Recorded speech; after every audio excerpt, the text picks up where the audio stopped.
Welcome to CBR Saga. On today's episode, we are talking about the greatest villain in the MCU. It's not Thanos, it's not Loki, it's not the all-seeing, all-knowing Baskin-Robbins. No, the greatest villain in the MCU is love. Love ruins the MCU. It's hindered almost all of our heroes at some point or another. Think of Star-Lord blowing it in the fight against Thanos. Think of Captain America giving up Netflix and smartphones to go live in the past. Think of Happy and Aunt May, for goodness sake.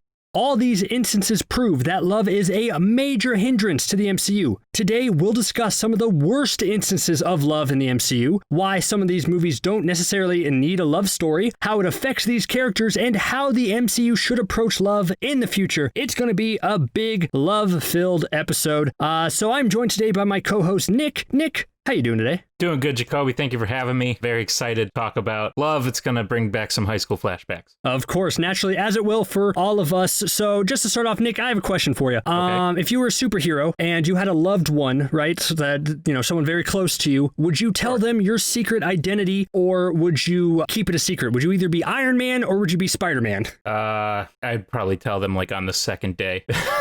Right? I feel like I got to tell you something. Yeah, I cannot keep a secret, and that is just something I would blab immediately because I could not keep that, especially if I have a big power that I couldn't hide that for like the rest of my life. I am not a CW Arrowverse TV show. See, and but it's like that question of like, do you tell your loved ones? Do you bring them into your life? Do you keep them apart to keep them safe? Love is just this crazy thing overall. So it's even more difficult if you're a superhero, right? Because there's so many more layers that you have to add to it. And that's why love and superheroes has often, led to some dire consequences, I would think, in the MCU. So I want to talk about some of the biggest instances in the MCU where love is like a big oof moment to me. And I think the one that a lot of minds immediately jump to is Star-Lord, right? A lot of people, when Infinity War came out, it wasn't Thanos was the big villain of Infinity War. It was Star-Lord. The directors were like, it's just as much Thor's fault for not stopping Thanos and not going for his head. And all the fans went, no, it's pretty much Star-Lord's fault. And I think there is some truth to that. Okay, they were on Titan. They were engaging in a big battle. They almost had the glove off. And then all of a sudden it was revealed that Gamora wasn't there. And Star-Lord got a little emotional. And instead of sticking with the plan, he decided to punch him in the face.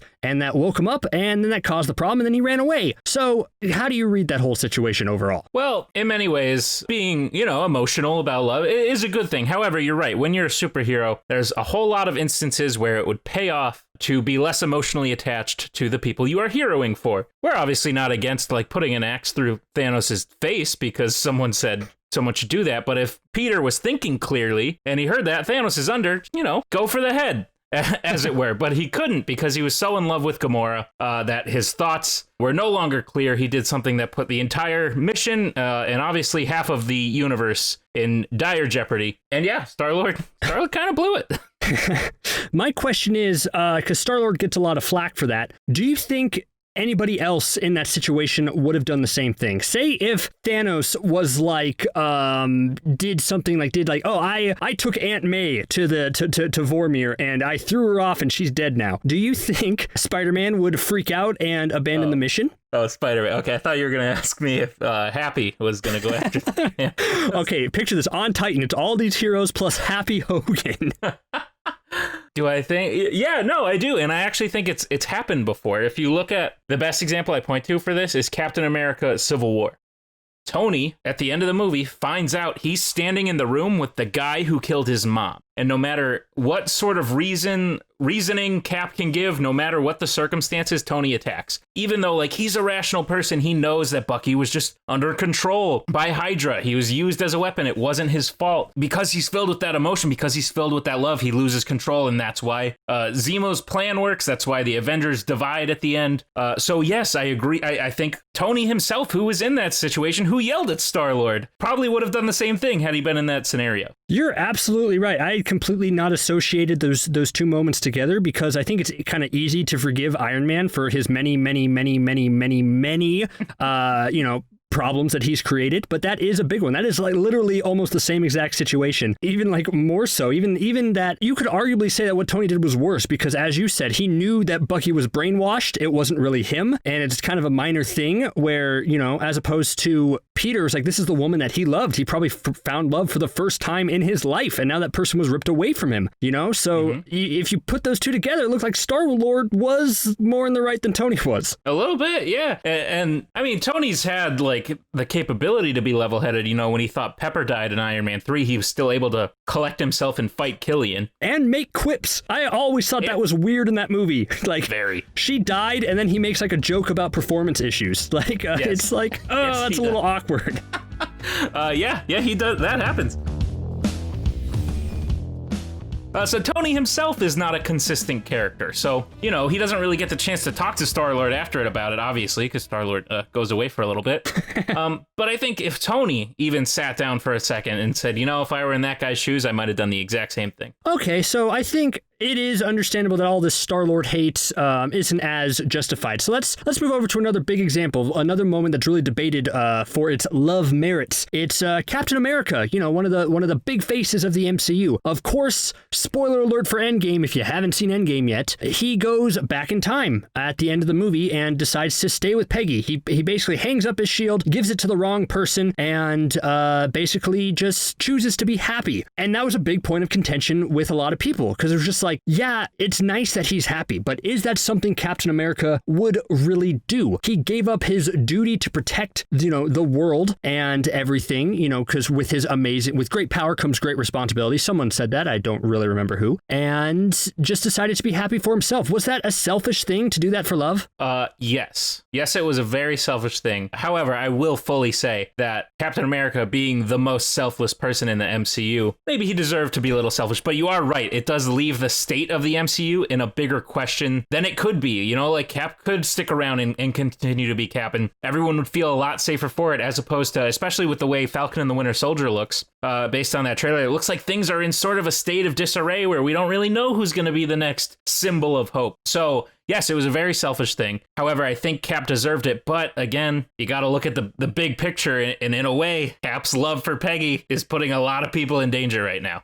And that's just like, then it gets into really deep, you know, philosophical questions. It's like, at what price do you pay it for like being a hero, right? Like, it's like, if you are able to save the day and able to do good, do you owe it to the world to do that? Or do you be selfish? Man, love brings up so many questions. Mm-hmm. Yeah, no, it really is. It's honestly, it's the problem Peter Parker has faced for years in the comics is, you know, personal fulfillment versus responsibility to everyone else. And like I said, Cap's whole life was that. Cap's whole life was, I want to do right by other people. I want to do things for other people. Which was so unique about Tony and Cap's arcs is that they sort of ended opposite each other. They crossed each other in the sense that Tony was always for himself, but in the end he did something for everyone. And Cap was always for everyone else, but at the end he did something for himself. So the storytelling of the MCU is brilliant in the sense that makes sense. But we're kind of screwed without the big guy. It's really hard when you judge his decision based on, because all he wants to do is go back to Peggy. Like, sure, it leads to some awkward conversations, like, hey, I kind of made out with your niece. But like, besides that, you know, it's like everything he wanted in life. So who are we to say that was the wrong choice? Besides the fact that I want more Captain America movies. It was very true. And how do you think Peggy's life is affected by this decision? Because what we know from her, from what we've seen in the movies and in the Agent Carter TV show, is that, yeah, she's sad for a bit, but she still kicks a lot of butt. Like, you know, she goes off and does her own thing. She leads S.H.I.E.L.D. She's awesome. Do you think bringing Captain America back in her life is an issue for her, or do you think that's ultimately good for them as a team going forward? I mean, there's really no exact way to tell other than old Steve being like, it was beautiful. We'll take your word for it. But when you look at Peggy and Steve, here's Peggy's life without Steve. She starts a major spy organization, becomes the director of it, to the point where she's honored as a hero at her funeral. She goes on to have a family. Like, she has a good life without Steve. However, you know, just the look on her face at the end of Endgame when she's dancing with Steve sort of tells it all, that this is the person she wants to be with. And maybe this is her doing something selfish for once as well, because in the TV show, everything she does is very Captain America-esque. Yeah. It's just tough, man. These are such big questions because they deal with like our main heroes, right? And so it's difficult to say, yes, I want them to be happy and retire, but I also want them to continue kicking butt. So I kind of want to look at how love affects other things in the MCU as well, like when they do it as a minor plot point. And that's why I mentioned at the top of this, and now I'll mention it here again. Happy and Aunt May. I think this was weird. I'll be straight up honest with you. I did not think it was necessary to have this subplot. It just felt like it was there for comic relief and not anything really deep. And I thought there were better things both characters could be doing. What do you think? Agree or disagree? Disagree a little in the sense that I kind of thought it was sweet at first. I was like, oh, this is kind of nice. Like they kind of make a good pair. But then by the end, when she's like, oh, it was just a summer fling, I'm like, that's not really where I would have wanted this to go if it was going anywhere. So I agree in many ways, but it's just not where it wasn't my initial thought. See, that was my issue. It's because it didn't lead to anything, because it was just like, it felt like it was just like this one movie thing. And then if Happy shows up in Spider-Man 3, because everybody else is apparently, why not Happy? He'll probably like pine over her and make jokes about it. But if I want like love introduced like in the MCU, like I do want it to mean something, you know, like I don't want it to be a joke or worse filler. Yeah. No, absolutely. See, I'm just overall, these instances are tough. What do you think? Do you have any instances in mind? There's a couple like minor ones, like Black Panther freezing, like, oh, I never freeze. Yeah, you do. But the one that comes to my mind is something that almost happened, and it's with Bruce Banner. And Bruce Banner, probably more than any other person, has fallen in love in the MCU. He's done it twice now. But the instance I'm particularly thinking of is when he falls in love with Black Widow in Avengers Age of Ultron, which not a lot of people like that relationship. I actually don't mind it. I think it kind of works. But remember, Bruce almost leaves the battle at Sokovia. He rescues Natasha and says, I'm just here to save you. Now let's go run off and live our life together. Natasha's the one who says, nope, we got to fight in this. And without the Hulk, they would not have won that. They definitely would not have won, and Ultron would have destroyed the world. So there's an instance where love has had Natasha been like, yeah, that sounds good. Let's go live our life. The Earth is once again screwed. Yeah, let's go live our life. And then for like 10 minutes or so before everything is destroyed because you guys ran away. Yeah, I think that's really interesting. I think that's an instance of two people on a team kind of falling in love with each other and that being a hindrance because they both would want to escape that lifestyle and live apart peacefully. Because in my opinion, I think the MCU dropped the ball a little bit on that relationship. I respect the fact that, you know, that it has its defenders, but I just don't think that relationship would have worked if they decided to be together on the team. If you juxtapose that with Wanda and Vision, as we've kind of seen them grow in a relationship in the movies, since they were introduced together. Don't worry, we're not talking about WandaVision here. We'll stick it strictly to the MCU movies. And from what we've seen in the movies, it's like they started to work well kind of on a team together. Of course, they were ripped apart in Infinity War where they were kind of on opposing sides, but everyone was okay with that. Like a lot of them were okay with them sneaking off and having romantic weekends and, you know, different places. And it was accepted because they knew that they could still get their work done. What do you think of Vision and Scarlet Witch's relationship affecting their abilities? Their abilities? Yeah. So first of all, when it started, I know it's a thing in the comics, but when it started on screen, I was like, this is weird. Probably shouldn't go here.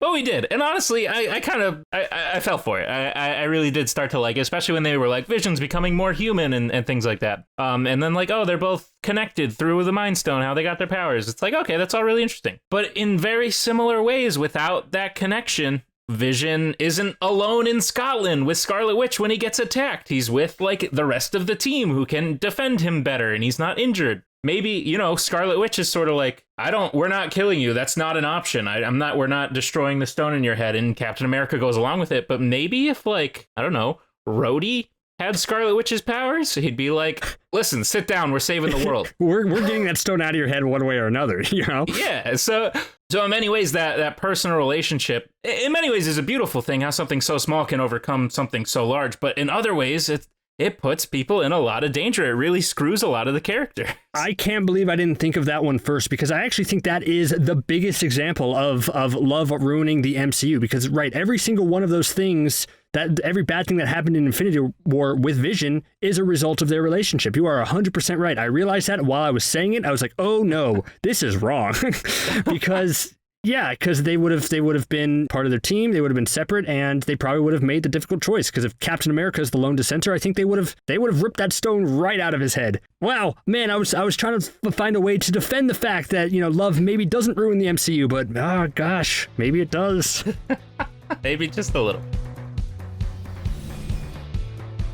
I think there's hope. I do think there's hope too, because look to the future. We have a movie coming out called Thor, Love and Thunder. It is going to be all about love. It's going to be about Thor and the mighty Thor, Thor and Jane Foster getting back together and talking and hashing out their relationship. What do you think? Is Thor, Love and Thunder going to be a love story between Thor and Jane? I kind of hope so. Otherwise, it'd be real awkward if it was just like two separate love stories and like they both kind of moved on and it's love stories of them two with other people. But no, I think it will be. Yeah, no, I think this will be a movie surrounding that relationship. Because if there's anything that someone didn't like about the first Thor movie and the second to many extent, it's the relationship between Jane Foster and Thor. I almost said Chris Hunt, but same thing.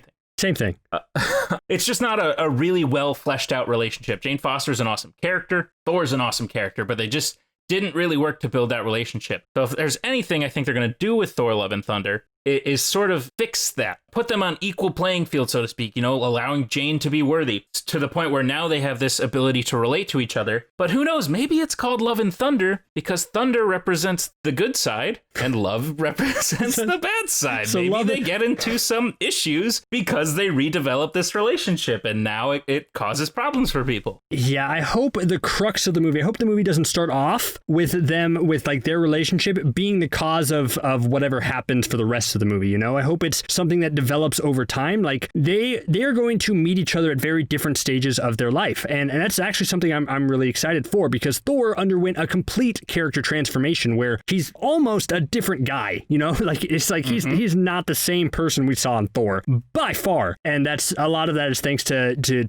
leaning into Chris Hemsworth's more comedic tendencies and Taika Waititiing it, completely. Yeah. So I am very excited to see how they approach their reconciliation and what it leads to, because that is a good point, because now they're going to be on even footing. It's not going to be an Asgardian god off on his own and a human, it's going to be someone who both have similar powers. Is Thor going to be jealous that Jane is taking on this mighty Thor persona? Or is he going to be encouraging for it and be like, I want to train you in order to, take over for me so I can kick it with the Guardians and go on space adventures? What do you think? What do you think he would do more? I think they'll probably poke some fun at it, because Thor is this like sort of over masculine character.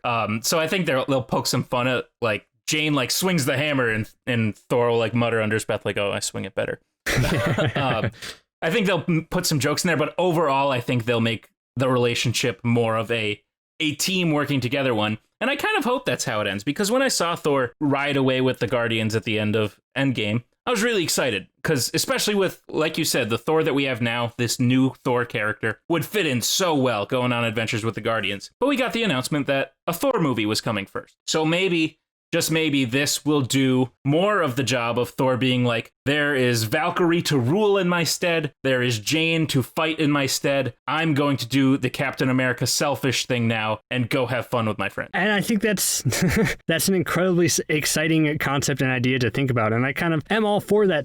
So I actually do think there's hope. We started off this episode saying love ruins the MCU. And I think we did give a lot of examples of where love kind of really hindered our heroes and made them either make selfish decisions or really hurt, the overall mission that they were trying to do. So that's why I'm incredibly excited to see the next step forward. Thor, Love and Thunder could represent a whole new aspect and a whole new different type of love story that we haven't seen before in the MCU and kind of make up for all those previous instances. So I'm super excited. So even though we bashed a lot on love, I do think the MCU is in a good way going forward, don't you think? I do. And they haven't been all bad. Tony and Pepper is very sweet. Cap and Peggy is very sweet. It just puts people in mortal danger, but I'm excited to see more of it. Exactly. So thank you all so much for checking out this episode. Let us know what you think about love in the comments below, and let us know about any other topics you want us to talk about here on CBR Saga. I'd like to thank Nick for joining me, and we will see you all next time.